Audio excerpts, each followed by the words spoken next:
Assalamualaikum warahmatullahi wabarakatuh. Jadi hari ini kita akan masuk tajuk beriman kepada hari kiamat. Hari kiamat tu apa? Hari kiamat adalah hari akhirat. Jom kita tengok.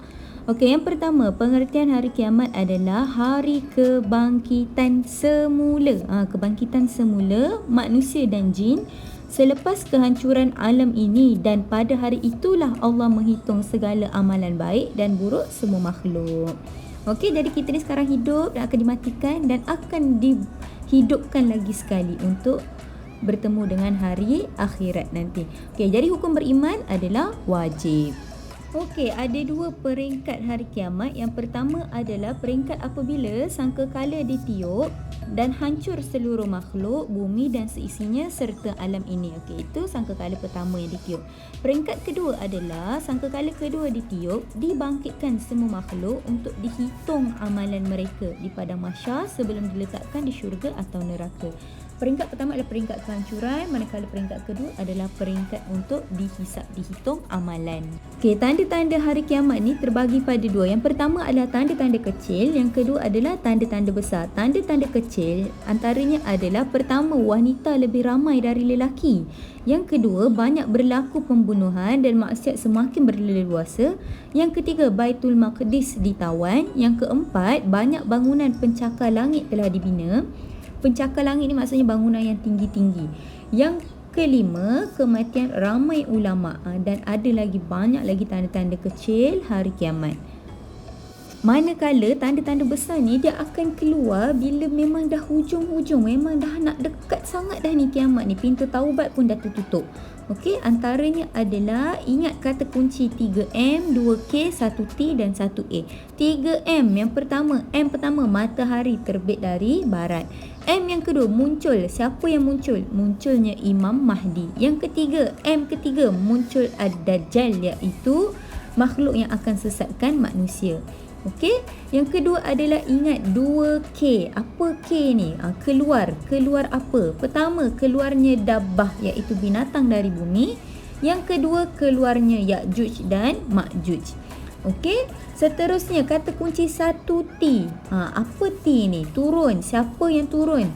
Turunnya Nabi Isa untuk membunuh Ad-Dajjal tadi. Okey, dan yang terakhir 1A adalah asap Ad-Dukhan memenuhi timur dan barat. Jadi inilah dia tanda-tanda besar kiamat: 3M, 2K, 1T, 1A. Kena ingat ni.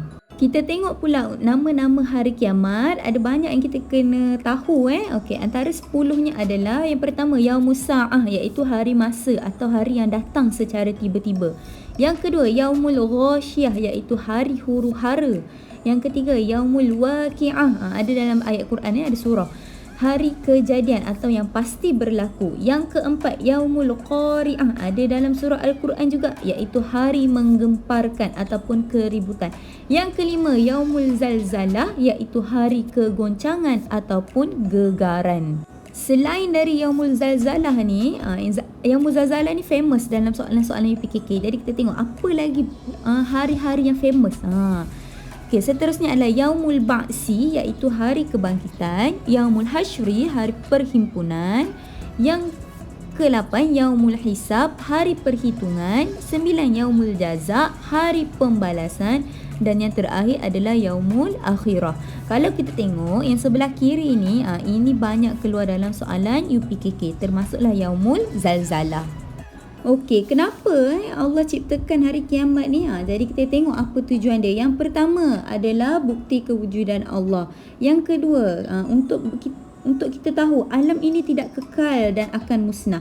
Yang ketiga, untuk menghitung seluruh amalan di dunia kita. Apa yang kita buat di dunia akan dihitung dan dibalas di akhirat. Yang keempat, bukti Allah bersifat adil. Yang kelima, keadilan di dunia terbatas. Kalau kita banyak dizalimi di dunia, dekat akhirat nanti Allah akan tunjukkan semua dan Allah akan balas setiap yang baik dan buruk. Dan yang terakhir adalah penentuan balasan syurga atau neraka.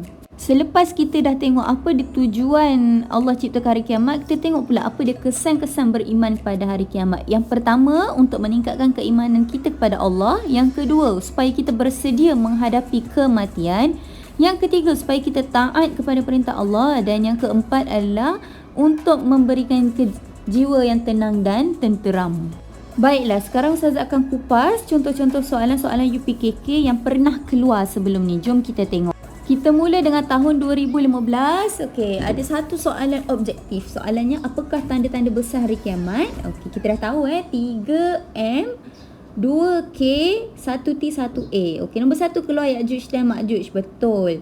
Yang kedua, matahari terbit sebelah barat. Betul. Yang ketiga, bermewah-mewah mendirikan masjid. No. Tu tanda-tanda kecil. Yang keempat, orang hina mendapat kedudukan terhormat. Salah juga, itu tanda-tanda kecil. Okey, yang kedua, soalan ni juga pernah keluar dalam soalan bentuk betul dan salah. Dan yang ketiga, nama-nama hari kiamat. Okey. Seterusnya, pada tahun 2016 ada satu soalan objektif, dia tanya tentang tanda-tanda kecil hari kiamat.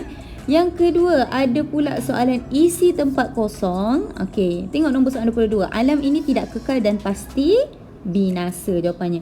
Okey, dan yang ketiga, itu tahun 2015, ada dia suruh tuliskan apa dia satu tanda kecil hari kiamat. Markanya ada 2 kat situ. Kita sambung pula bedah soalan tahun 2017. Okey, ada satu soalan objektif, ada satu soalan isi tempat kosong dan ada juga soalan subjektif, iaitu kita kena tulis jawapan penuh lah. Okey, jadi apa tajuk yang keluar adalah yang pertama, tanda-tanda besar hari kiamat. Lepas tu untuk isi tempat kosong, banyak bercerita tentang nama-nama hari kiamat beserta maksud dia apa. Dan jawapan yang kita kena isi adalah tanda-tanda kecil hari kiamat. Okey, itu soalan 2017.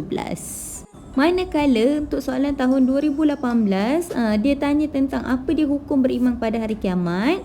Yang kedua, ada juga soalan berkaitan dengan beriman pada hari kiamat ni termasuk dalam rukun apa? Rukun iman ke rukun Islam? Okey, dan macam biasa, nama-nama hari kiamat beserta maksudnya tetap menjadi pilihan soalan-soalan UPKK. Okey, yang terakhir untuk soalan tahun 2019. Okey, yang pertama dia ada soalan berkaitan dengan dalil nakli. Okey, macam mana nak tahu? Cari perkataan dalam ayat Quran tu yang mana ada kaitan dengan jawapan-jawapan kat bawah tu. Contoh alif malaikat, ada tak perkataan malaikat atas tu? Tak ada. Jim, kitab, ada tak perkataan kitab atau perkataan Al-Quran atas tu? Tak ada juga. Jim, ada tak perkataan kiamat?